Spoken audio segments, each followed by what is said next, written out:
Hello and welcome to the Nature Garden podcast with me, Carl Stiansen, and the weekending show team from Lionheart Radio.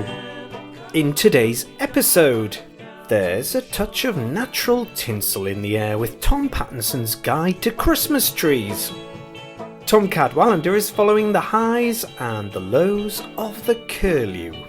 And have you ever wondered who keeps an eye on our coast and some 200 miles of sea around us? Steve Lowe's here to tell us more. Plus some top tips for the garden from Tom P. Oh, and a bit of a festive tune as well, all coming up on the Nature Garden podcast. Many a mile of green deserted sand, the land coast on one. High time slips soon, like an hour passing by, and the deep seas heave and the gulls get dry.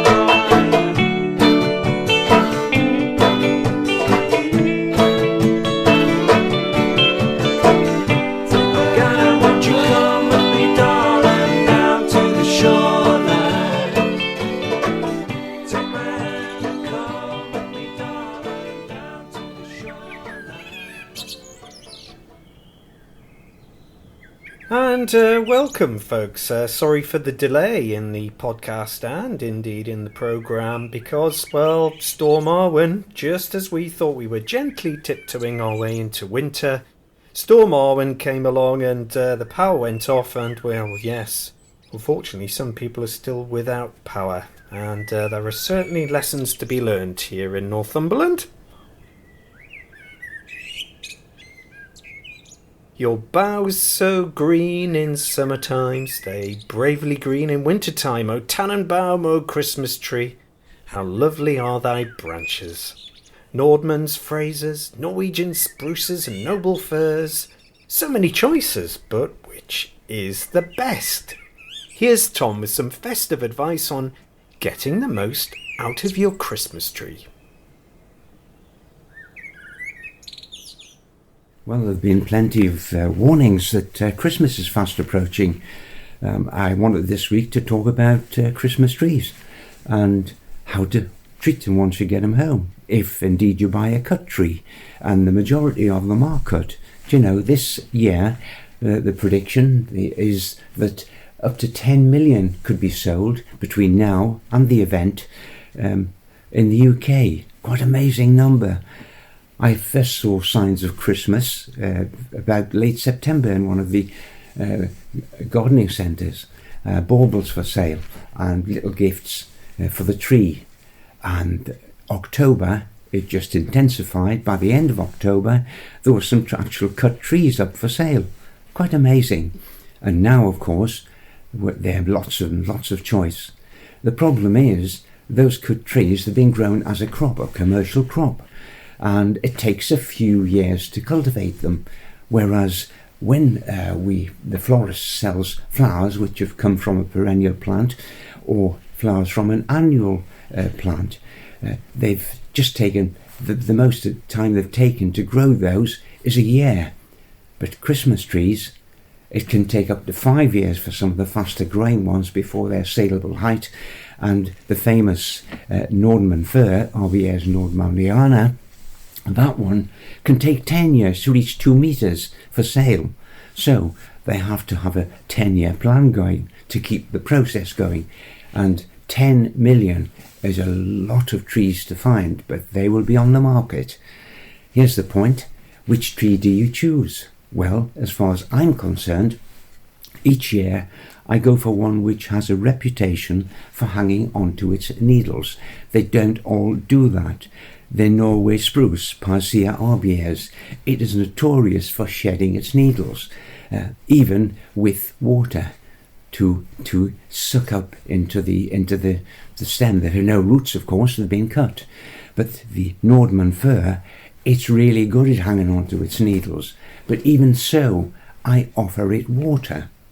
When I buy a cut tree, I get it home. First thing I do is the main stem, the trunk, I remove 3 centimeters with a saw from the base of the trunk, and this activates some fresh cells. And then I plunge it straight into a bucket of water and leave it in the garage for 2 days. So they start to absorb moisture, which translocates up through the plant. It gives it some hope, and it can stop the shrivelling or the decay of that plant because it has no roots to support it. Then, when I'm ready, I put the clamp which will hold it into the living room or whichever room in the house I'm going to grow it in, and that clamp has a built-in reservoir, and that reservoir, mine, holds 2 litres of water. I fill it up with the water, and every day, if it's a warm room, and there's quite a bit of evaporation anyway, natural evaporation, and the tree starts to absorb moisture, translocates up through and loses it through the needles, modified leaves, then it can polish off, get rid of 1 litre of water in a day, half to 1 litre anyway. So you have to keep topping up the reservoir. Nordman fir, RBS nordmanniana, it has a good reputation for hanging onto its needles. Other firs do as well. There's the Fraser fir, RBS fraseri, and the Korean fir, of course, RBS koreana, and the noble fir, RBS procera. Those are the ones I go for, but generally speaking, if I can't get a Nordman, but Nordman's my first choice. I call it a belt and braces job, but I just don't simply put all my hope in it hanging onto its needles. I add water as well, keep it watered. And of course, when the plant is finished, when Christmas is gone, for goodness sake, do not discard it. Have it recycled, because it really is a noble plant, and you owe it to the plant, I feel, to take it to the recycling centre, where it can be turned into a compost, or it can be turned into a mulch for the garden and plants and pathways. Don't just dump it, for goodness sake.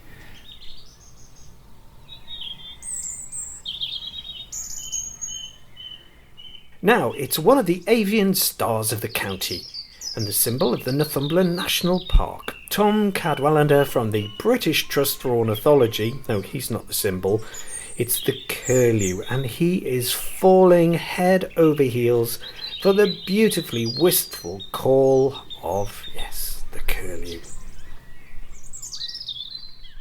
In the past few days, we've seen quite a change in the weather.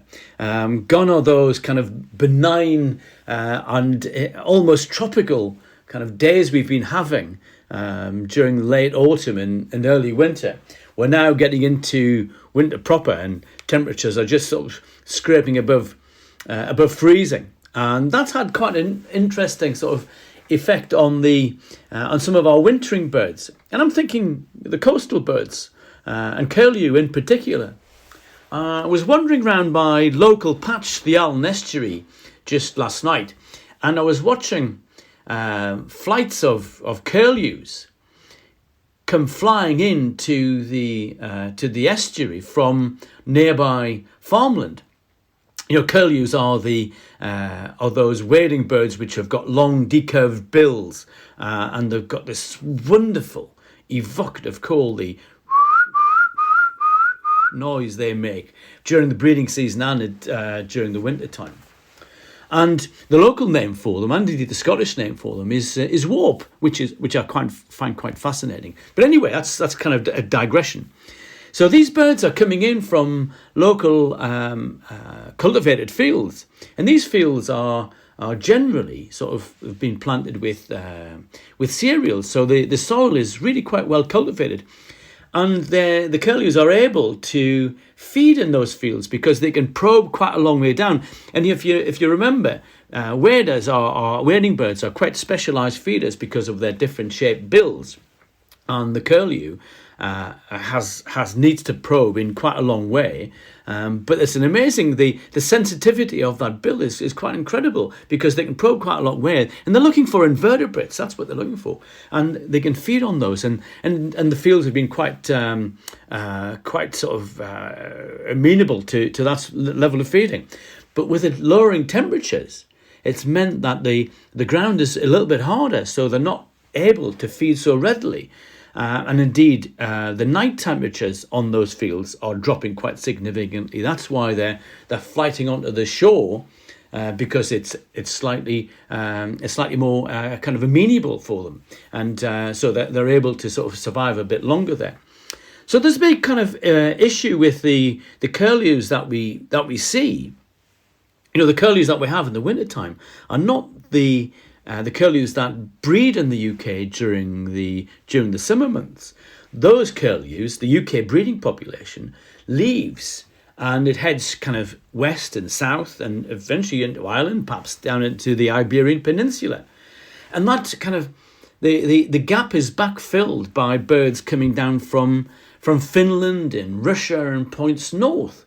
And it's quite interesting where we see that kind of change going on. And it's quite dynamic, if you like, because the UK breeding population is in quite a serious decline. And you may have read in a lot of the media about how there's a lot of concern about it. And there's all sorts of campaigns and projects being set up to try and rectify some of the issues. The issues for the breeding population are kind of related to chick survival, adult survival, food availability, loss of habitat, all the usual suspects. And we're seeing quite a steady decline. But, the decline has been with us for some time. It's hard to imagine that the curlew was once a quarry species. It was legally shot. And it wasn't until the change of regulations in the early 1980s that sort of took them off the quarry list.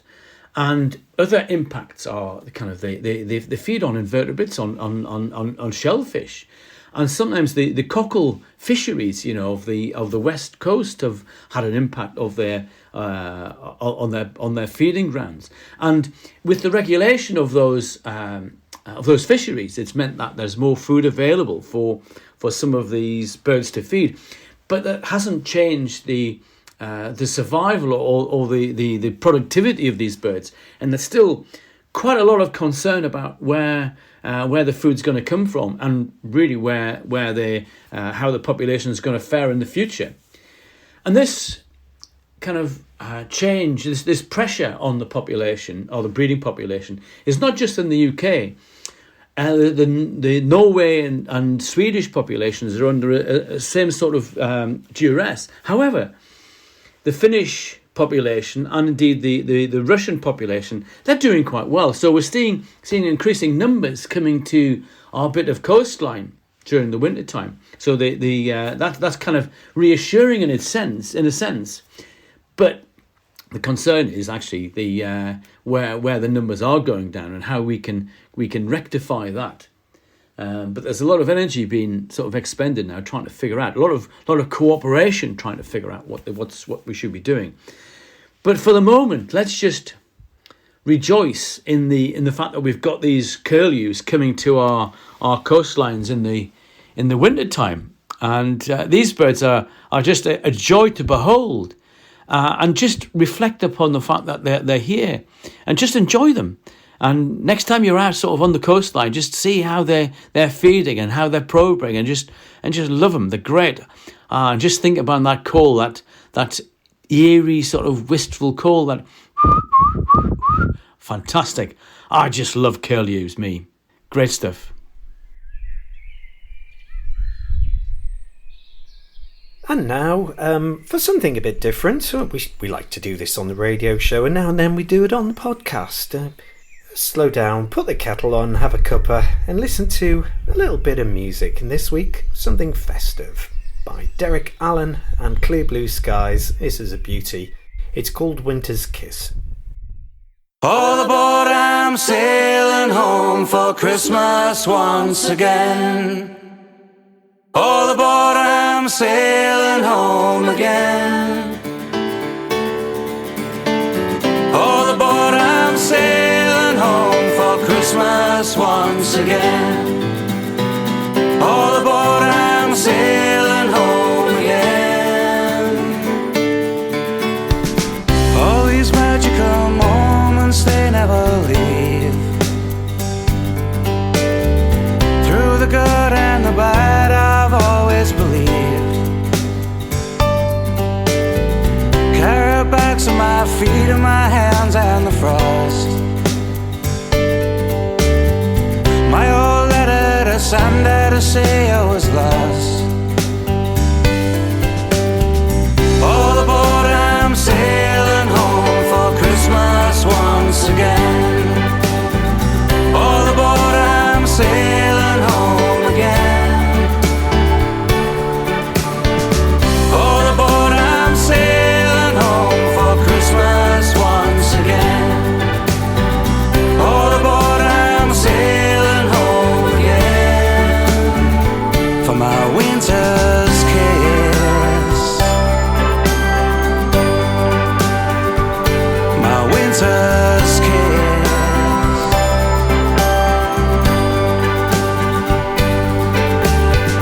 I'll be coming, my snowflakes, I'll start to believe.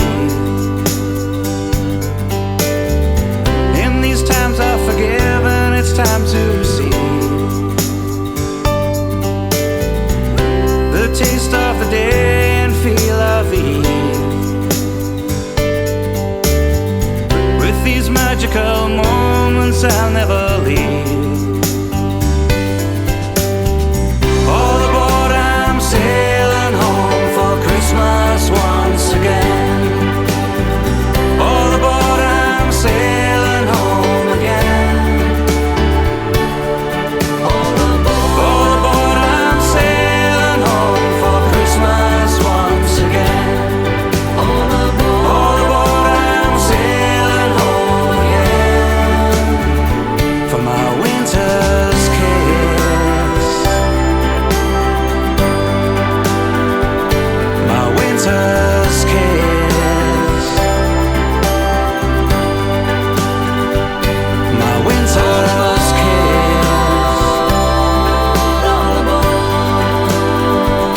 My winter's kiss.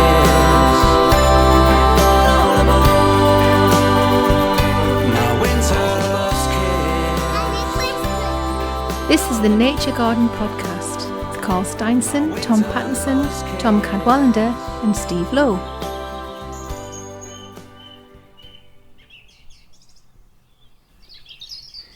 Christmas is a time for celebration and a time to unwind. But you might get the needle, or rather a lot of needles, if you opt for a real tree. So, Tom Pattinson, is it possible to bring a tree in from the cold outside to the living room? Some Christmas trees have a reputation, deserved or not, for losing their needles. And this is something to consider.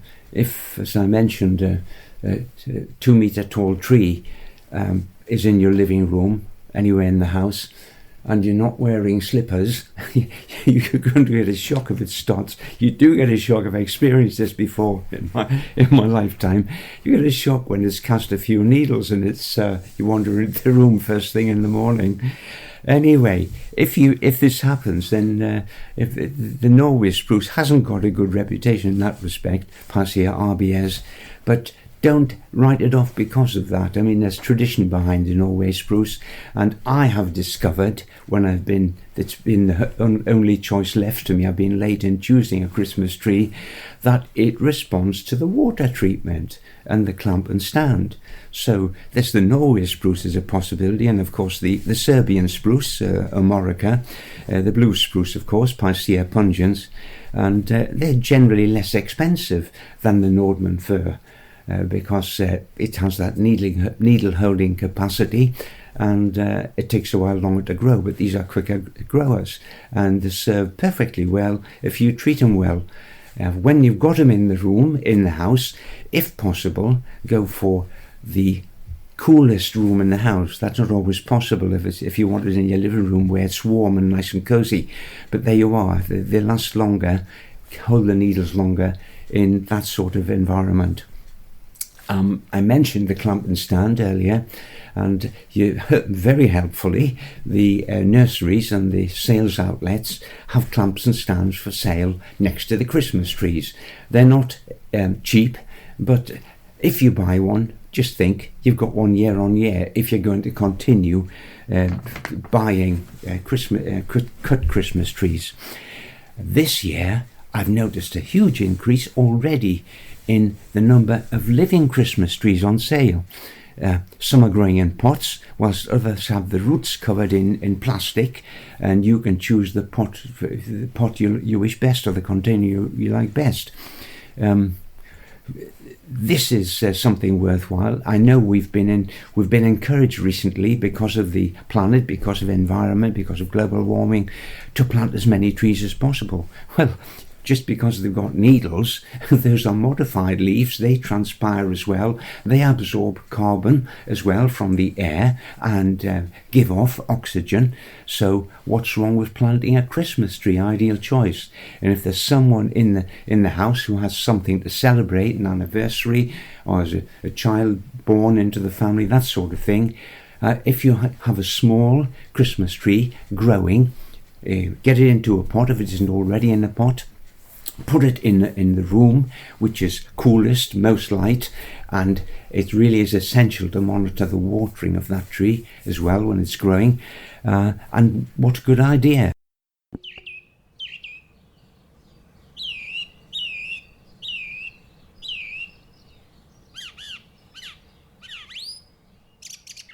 Managing the environment is an increasingly important job, and our coastal areas are incredible habitats where complex interactions take place between people and nature. So how are these areas actually regulated and protected? Steve Lowe met up with Patrick Gray, Senior Marine Enforcement Officer for the Marine Management Organisation team here in the North East region. My job essentially is to oversee the teams. Something which people might not know about the MMO, or just to paint that picture, is we're quite similar to the IFCAs in a lot of ways. We both regulate the marine environment. The main difference is the inshore fisheries guys look after the 6 mile limit, so their remit goes out to 6 miles, whereas MMOs goes out to the 200 mile limit or the median line. Right. So we've got that whole offshore sector, which is our bread and butter. Yeah, really. Of course. I mean, that's a heck of a long way as well, actually, isn't it? It is. I've been there because we have two of our. But it's a fairly new acquisition actually, which came about with EU exit, and so we used to rely on the Royal Navy Fisheries Protection Squadron to do our at sea assurance work. We're now chartering 2 vessels to do that work, and we crew that with our own team. Right. I'm one of those. Are you on the which order are you on then? You know, I was on. So we work it on a 2 week rolling basis. So every 2 weeks the crews change over. Right. And we get a fresh team of marine officers out there. I'm one of the lead officers on our patrol vessel. Right. Yeah. So it's pretty fascinating work, Steve. Oh yeah. Somebody like me who's interested in that sort of stuff, you know. Fishermen are absolutely amazing people. I totally agree with you. What they put themselves through to put food on our plates, you can't help but respect it. I 100% agree. And the being involved in that and speaking with these people is pretty inspiring. Had some pretty difficult boardings and conversations. It comes with the territory. Yes, but it's not just British vessels we're getting on. We're on Spanish vessels, French vessels, Dutch vessels, right the way down to the extremes of the UK's EEZ, exclusive economic zone, which is off the north coast of Spain, really. So you can be a long way from home. Yeah, absolutely. But it's absolutely fascinating. You see things that you would never get to see shoreside, huge pods of dolphins, tuna. It's absolutely fascinating. Yeah. Well, it sounds like a really, really interesting job, and I think most people will be sitting there at home there salivating, and you've got a great view out the office as well. So there's. I may be selling it a little bit too positively because it's very tough at times. Oh, I can imagine. It's not for everybody, no. And you've got to be able to stand up for yourself in some pretty tough environments out there against people who are very passionate about what they do. Anybody who knows anything about fisheries, the regulations that the fishing industry have to abide by, massively complex. Yeah. And people get it wrong. I'm always learning. people who are out there as enforcement officers, we're all learning all the time. Yeah. So it's about working with industry. Absolutely. It's a changing environment as well, isn't it, in terms of, regulation and stuff. It's constantly in the news. And it's been used as a bit of a bargaining chip, I think, personally, in discussions. But I just wanted to very briefly go back to what you were saying about fishermen.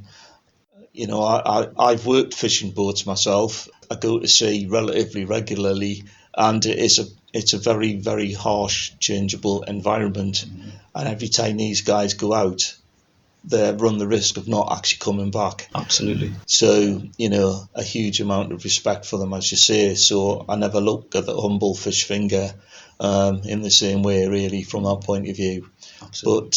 But, I would guess from what you've said as well that actually you're part of that team, if you like. It's a team thing, really. It is. We're here to provide a service for the fishermen, really. Yeah. We want to be approachable. We want to clarify the grey areas, the things that they're worried about. The advice we always give to fishermen is don't bury your head in the sand. If there's something you're not sure about, get in touch with us. And we'll give you a clarified answer on what it is you need to know. It's not always straightforward, and there are grey areas and things in fisheries legislation, but we appreciate that.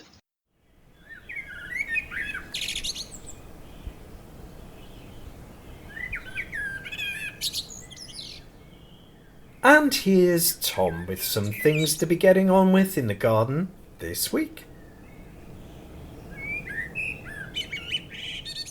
Well, frost has become a regular visitor in our garden. It's been down to -2 Celsius outdoors. It's not been much higher in the unheated greenhouse. It's been up to 3 or 4. That's the lowest it's been. So there is some sense in putting some plants into there for protection, anything it really needs it and is mobile.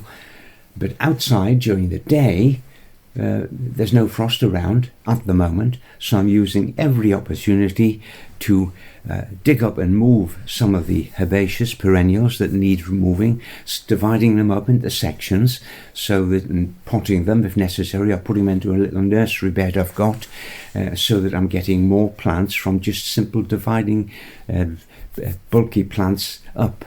The helianthemum, for example, I've just done that, the sunflower type with a small perennial with the small flowers.